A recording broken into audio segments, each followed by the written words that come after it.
थे अरे भैया वो तो वृंदावन चली गई है वहाँ, तो हमें पीटा भी जाता था।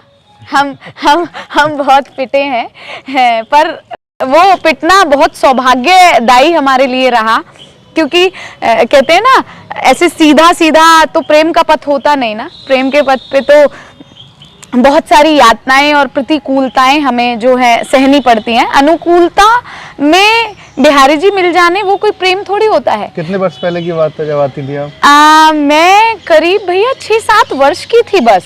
अच्छा, सिर्फ 6-7 वर्ष की थी।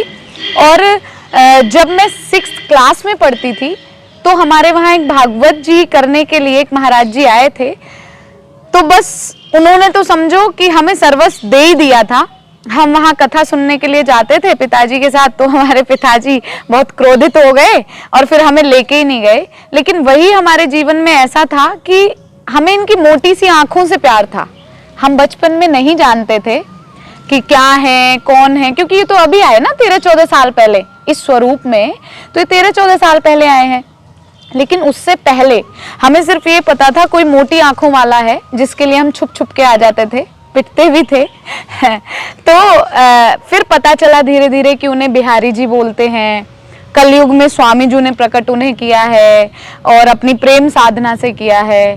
तो हमारे मन में सिर्फ एक भाव आता था कि स्वामी जी के चरणों की रज लेके जब स्वामी जी अगर उन्हें प्रकट कर सकते हैं इस कलयुग में, तो क्या मेरा प्रेम ऐसा नहीं होगा कि मैं भी उन्हें अपने समक्ष प्रकट कर सकूं कि वो मुझे अपनाएं और इन घर वालों को सबको ये बताएं कि वो साक्षात हैं।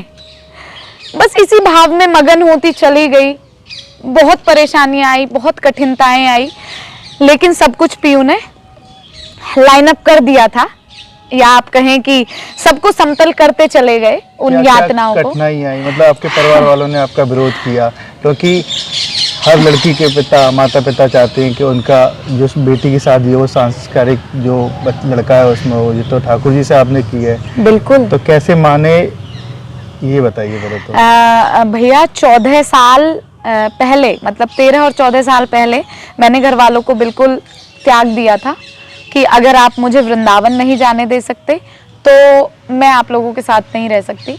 उस टाइम पे मेरी ग्रेजुएशन फिनिश हुई थी, स्पोर्ट्स में मैं थी। क्या तो पढ़ाई की, पढ़ाई के बारे में बता दीजिए। पढ़ाई तो अब मेरी पीएचडी फाइनल हो गई है और मेरा एमबीए जो है वो एचआर से रहा है। मेन जो है मार्केटिंग मेरा माइनर रहा है और गुड़गांव की ITM university, top 10 university you can say, वहाँ से मैं शिक्षित हूँ और वहाँ से मेरी एमबीए हुई और डीएवी सेनेटरी फरीदाबाद से मेरी ग्रेजुएशन हुई है।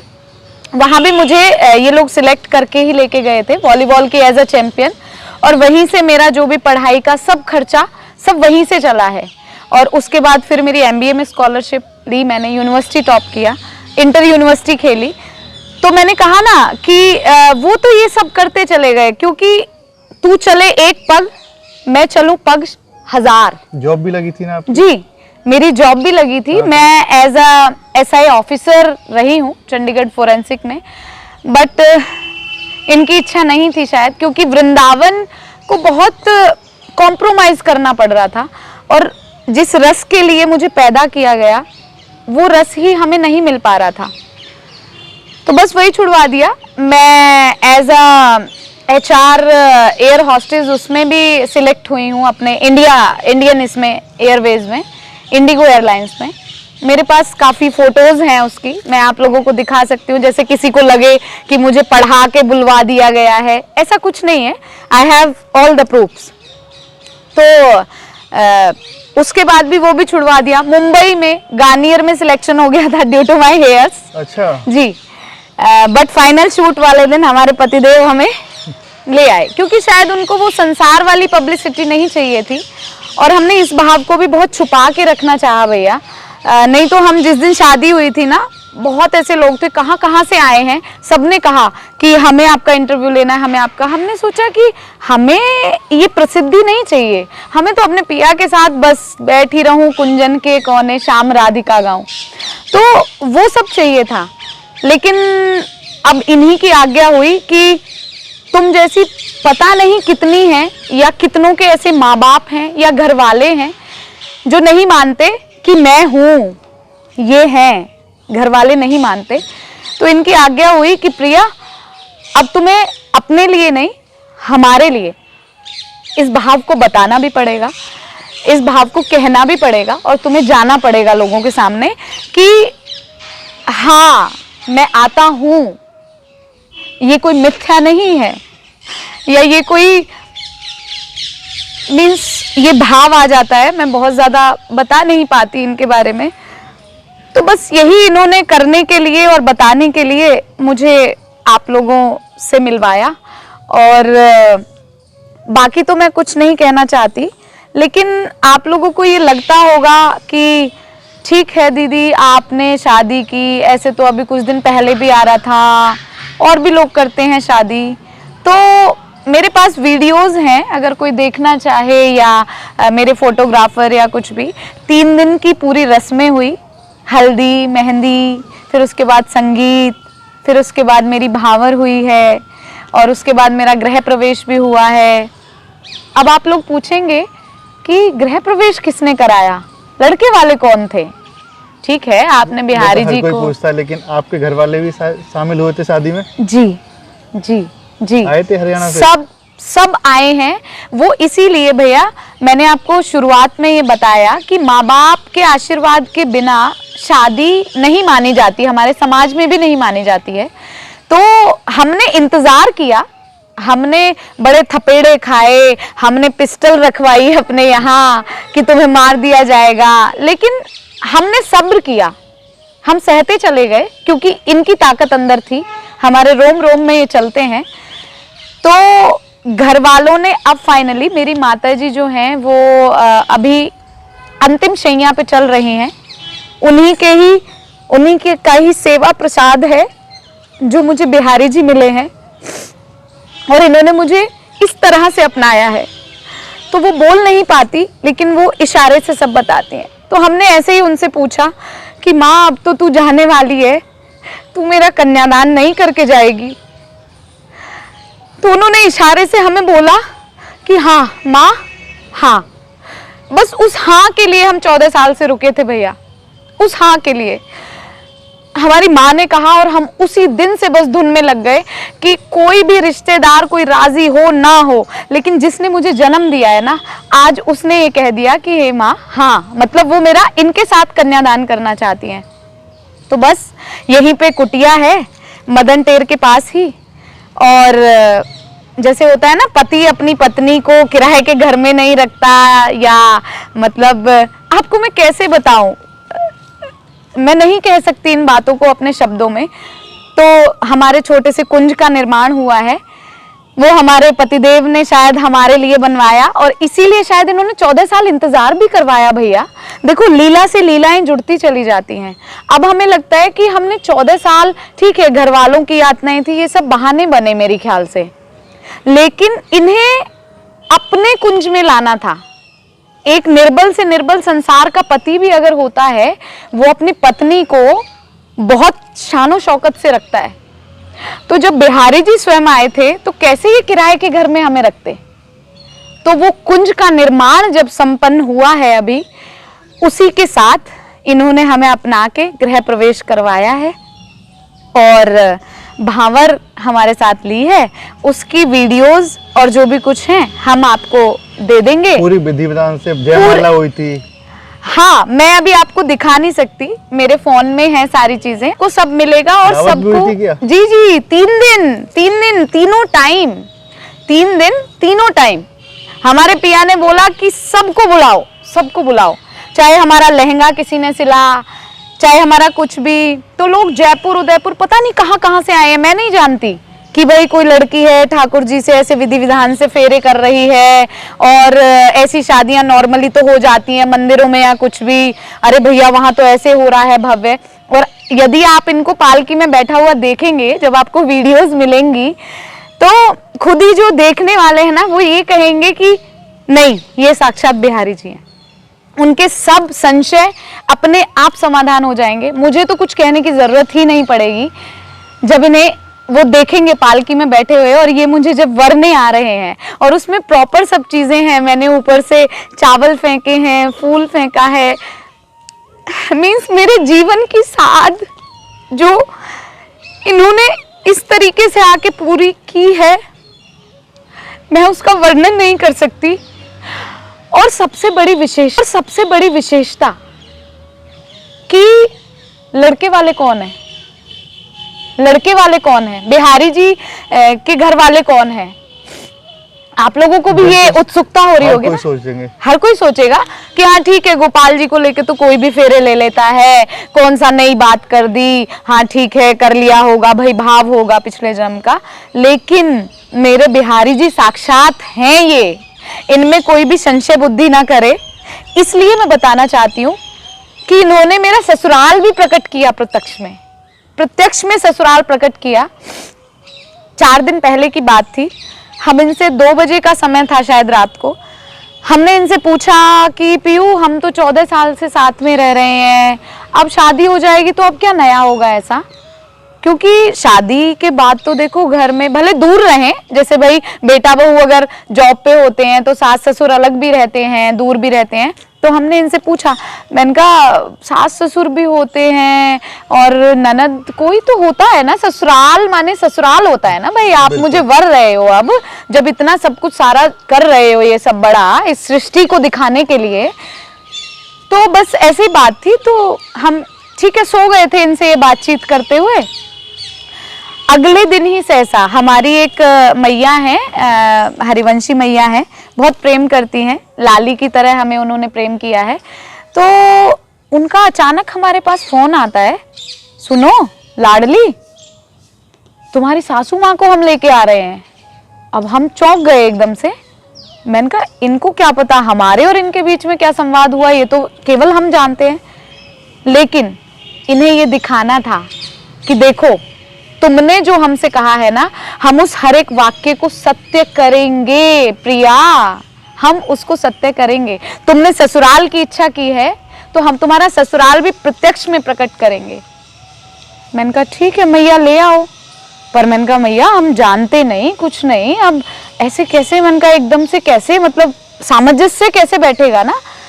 बोले कुछ नहीं तुम बस नॉर्मली, और उनकी बहुत इच्छा है क्योंकि वो अपने लाला को, क्योंकि 80 वर्ष की अवस्था है और वो अपने लाला को ही उन्होंने अपना पुत्र माना है। दे डोंट हैव मतलब सन, तो उन्होंने अपने बिहारी जी को ही पुत्र माना है और बहुत वो उत्सुक हैं तुमसे मिलने को। मैंने कहा मैया ठीक है ले आओ। अब मन में तो उचाट लगी पड़ी थी ना कि सास चाहिए थी, ससुर चाहिए थे, तो और किस्मतन उन्हें यशोदा मैया और नंद बाबा ही बोलते हैं क्योंकि ठाकुर जी को ही उन्होंने अपना पुत्र माना है। तो वो हमसे आई मिलने के लिए।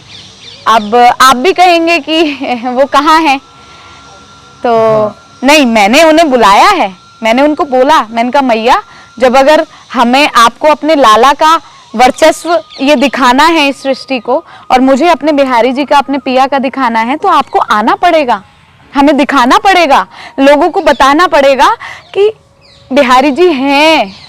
ये संसार मिथ्या हो सकता है, कल्पना हो सकता है, लेकिन ये परम सत्य है। तो भक्तों को हम मिलवाएंगे। जी, पहले जी। आपके बारे में और पीहू जी के बारे में बात कर लें, हाँ, तो उसके बाद मिलाएंगे। जी। अब ये बताइए जब से आपकी शादी हुई है जी ठाकुर जी से, आपके जीवन में क्या बदला? भैया ये कुछ भाव ऐसे हैं कि सामने तो उजागर नहीं किए जा सकते, लेकिन हमारे साथ तो इनकी लीलाएं पहले भी बहुत कुछ थी, परंतु कुछ जो बिल्कुल परम पति वाले जो भाव हैं वो हमारे साथ अब घटित होने लगे हैं। और पहले भी ये हमारी सदा सहायता करते ही आए, क्योंकि जैसे कभी किसी से लड़ाई हुई, क्योंकि आप जानते हो स्त्री शरीर है, अकेले किसी ने सोचा कि अकेली लड़की है, नहीं इसको दबा लिया जाए, इसको ये कर लिया जाए, तो हम बस एक ही बात कहते थे कि तुम लोग जानते हो कि हम अकेले दिखते हैं लेकिन हमारे रोम रोम में हमारे पिया चलते हैं। और भैया इन्होंने उस चीज को साक्षात किया है, बिल्कुल साक्षात किया है कि ये हमारे रोम रोम में चलते हैं। तो अभी कुछ दिन पहले की ही घटना है, हम अपने कुंज के आगे से थोड़ा सा वो पक्का करवा रहे थे, मतलब जैसे रज थी वहां पे, सड़क को, तो हम छोटा सा भाव आपके साथ शेयर करना चाहेंगे। क्योंकि जो आंतरिक भाव है उन्हें तो मैं यहाँ नहीं कर सकती, रसिकों की आज्ञा नहीं है। लेकिन जो समझने वाला है वो इतने से समझ जाएगा कि वो पूरी लीला हमारे साथ अब कर रहे हैं। पहले तो थी, लेकिन जैसे एक सुहागन के साथ पूर्णतः होती है एक पति की, वो सब भाव इनके हमारे साथ हो रहे हैं। तो ऐसे ही करके तो हमें किसी ने गाली वाली दे दी थी कि भाई नहीं, हम यहाँ से रुक नहीं सकते, हम यहाँ से कर नहीं सकते। तो गाली दे के गए, तो हमने तो आके बस इनसे कहा, मैंने कहा तुम्हारे होते हुए ऐसे ही गाली सुनूंगी मैं? अब भी गाली सुनूंगी? अब तो तुमने संसार के सामने मुझे अपना लिया। लेकिन भैया आप विश्वास नहीं करोगे, अगर आप चल सकते हो तो मैं आपको उन लोगों से मिलाऊंगी। इन्होंने वापस, मैं वहां पे बाहर गई, वो बंदा दोबारा जा रहा था बाइक पे, वो रुक नहीं रहा था, वापस मतलब ऐसे चला गया था वो। मैं शांत हो गई और मैं इनसे रोक के कहने लगी, मैंने कहा तुम्हारे होते हुए गाली सुनूंगी मैं अब? चलो पहले तो जो था मैं वापस गई हूँ बाहर, वो वापस लड़का आ रहा था और भैया पता नहीं मुझे क्या हुआ, क्योंकि ये थे ना अंदर, इनका स्वाभिमान मेरा स्वाभिमान है, तो मेरे सम्मान और स्वाभिमान को तो ये कर ही नहीं सकते ना किसी भी हालत। तो वो लड़का आ रहा था और सडनली मैंने उससे कहा, मैंने कहा बेटा अब मत जाओ ना प्लीज यहाँ से, यहाँ पे थोड़ा सा सीमेंट हुआ है और आप लोगों के लिए अच्छा है, बारिश में बड़े बुजुर्गों के लिए थोड़ा इजी हो जाएगा। लेकिन नहीं, उसने तो एकदम से ऐसे झटका और मेरे बाइक पे से पैर, मतलब बाइक चढ़ जाती बट मैं एकदम से पीछे हुई। मुझे नहीं पता उस बंदे का ऐसे गिरेबान पकड़ा गया और उसको बाइक से गिरा दिया गया। और मुझे सच में नहीं पता भैया, सच में नहीं पता। अगर आप, हमारे ना चारों तरफ कैमरे लगे हुए हैं, अगर आप उन कैमरों में देखोगे ना तो आपको ये पता लगेगा कि आपने पकड़ा नहीं, वो आपको गाली दे के चला गया। इसको गिराया किसने? ठाकुर जी का चमत्कार था ये तो। साक्षात लीला है कि तू ऐसे कैसे सोच सकती है। मैं सिर्फ अति होने का इंतजार करता हूँ, लेकिन जब अति हो जाती है तो फिर मैं किसी को भी नहीं बख्शता। वो लड़का गिरा, उसके बाद फिर उसको पकड़ा भी गया वहां पे, क्योंकि अब चला जाता तो फिर क्या ही मतलब रहता ना। उसके बाद पूरी कॉलोनी सब इकट्ठे भी हुए हैं लोग सारे, सब कुछ। फिर वो लड़का नाक रगड़ के गया है इनके सामने। हमने इनसे कहा, मैंने कहा पिया आपको चैन नहीं आया? उसने क्षमा मांग ली, उससे चैन नहीं आया। बोला ऐसे कैसे चैन आ सकता है? जब संसार का कोई निर्बल पति होकर अपनी पत्नी के विरुद्ध कोई गलत शब्द नहीं सुन सकता, तुम तो हमारी प्रिया हो, तो ऐसे कैसे चैन आ जाता? उसने आके घर पे नाक रगड़ी है और मात्र वो 24-25 साल का बालक है, लेकिन पता नहीं उसका क्या प्रारब्ध था। सब ठाकुर जी का चमत्कार। सब मेरे पिया का है, सब मेरे बिहारी जू का है। अब तो ये बताइए जी, शादी जब हुई थी आपकी, जी, आप विदाई हो रही थी, जी, खूब रोई थी आप, जी। ऐसा क्यों? ठाकुर जी तो आपके साथ ही थे। भाव, मैं तेरी हूँ, मैं तेरी हूँ, मैं तेरी हूँ, मैं तेरी हूँ, मेरे पिया, मैं तेरी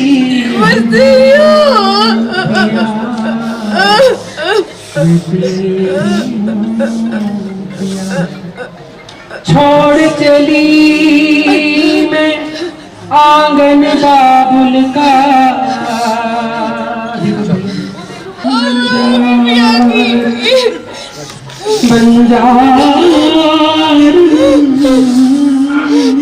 भैया मैं अकेली नहीं हूँ, मैं भी आ गई हूँ। देखो मैं अब दिन में आई नहीं हूँ।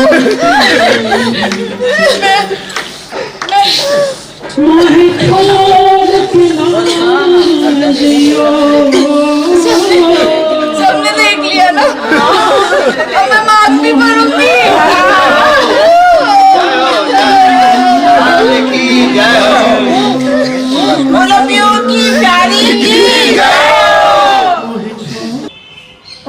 लेकिन उस दिन लगा कि आज मैं पराई हो गई और आज मैं वास्तविक पीयू की हो गई।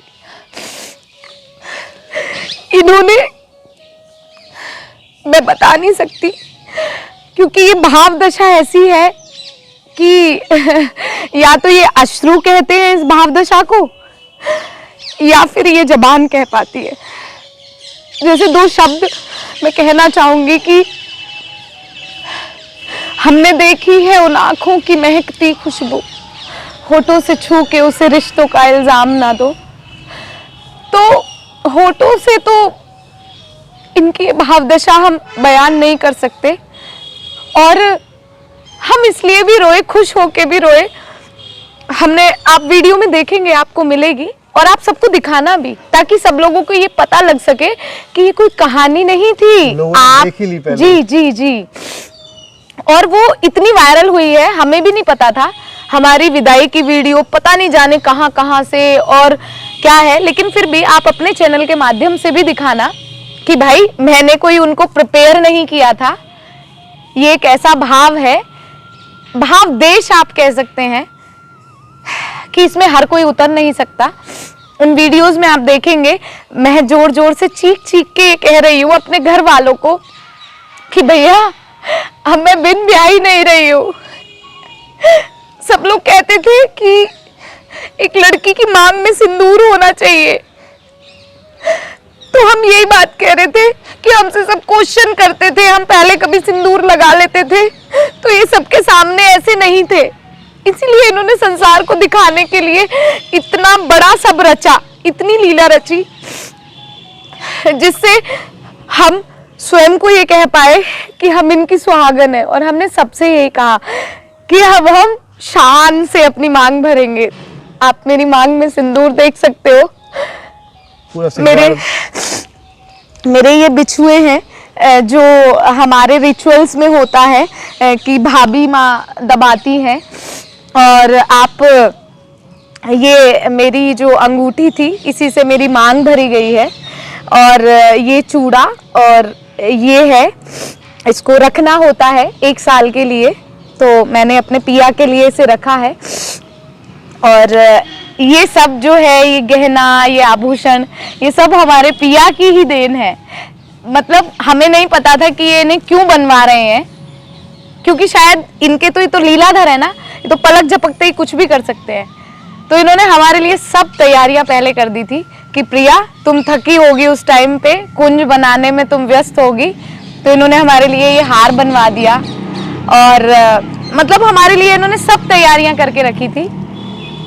तो उस विदाई की वीडियो से आपको ये पता चल जाएगा। और अब मैं सबको ये बताना भी चाहती हूँ कि मैं अपने पिया की सुहागन हूँ, और सबसे प्रार्थना ये हाथ जोड़ के मेरी है कि एक बार अगर प्रेम का भाव आप इनके चरणों में समर्पित करते हो ना, यदि एक क्षण के लिए भी, तो ये साक्षात आते हैं और वो सब करते हैं जो संसार का पति नहीं कर सकता। मैं अपने भाव को यहीं विराम देना चाहूंगी। अब चलते चलते आगे का आपका क्या प्लान है? मेरा आगे का प्लान तो यही है कि तोए किस विध लाड लड़ाऊं, तोए नित नए लाड लड़ाऊं, बसा के तोहे नैनन में, तो ना मैं देखूं और को, ना तोहे देखन दूं, आप या इन नैनन में पलक ढांप तोहे लूं। तो बस यही भाव है, ना कोई प्रसिद्धि चाहिए, ना कोई जिद्दोजहद है इस संसार से। हाँ, लेकिन ये जरूर है कि इस भाव के लिए सदैव जीती रही हूँ, इनके लिए सदैव जीती रही हूँ, मर मर के जीती रही हूँ। तो इस भाव के लिए जरूर आज ये कहना चाहूंगी कि संसार केवल कल्पना है, जो भी हैं परम सत्य हैं हमारे बिहारी जी हैं। और सभी को अपने मन में ये भाव रखना चाहिए कि हमारे बिहारी जी थे, हैं और रहेंगे। आप जिस भी भाव से उन्हें अपनाएंगे, वो समय समय पर आके अपनी इन लीलाओं को दिखाते रहेंगे और बताते रहेंगे कि हाँ मैं हूँ, मैं कभी ना गया था ना जा सकता हूँ। और वृंदावन जो नित्य रस लीला जहाँ पे प्रिया प्रीतम की होती है, इन्होंने मेरे माध्यम से तो ये बिल्कुल प्रमाण कर दिया है, प्रत्यक्ष प्रमाण कर दिया है कि यहाँ पे नित्य प्रति वो रस लीला होती है प्रिया प्रीतम की। बस इसी के साथ मैं अपने भाव को विराम देना चाहती हूँ। राधे राधे। राधे राधे। श्री हरिदास। श्री हरिदास। देखिए जिस तरीके के इनके भाव हैं, मैं आज निःशब्द हूँ अपना एंड करने के लिए। आप इनके भाव से ही अंदाज़ा लगा सकते हैं कि इस कलयुग में इस तरीके के मीरा भाव की भक्त भी हो सकते हैं।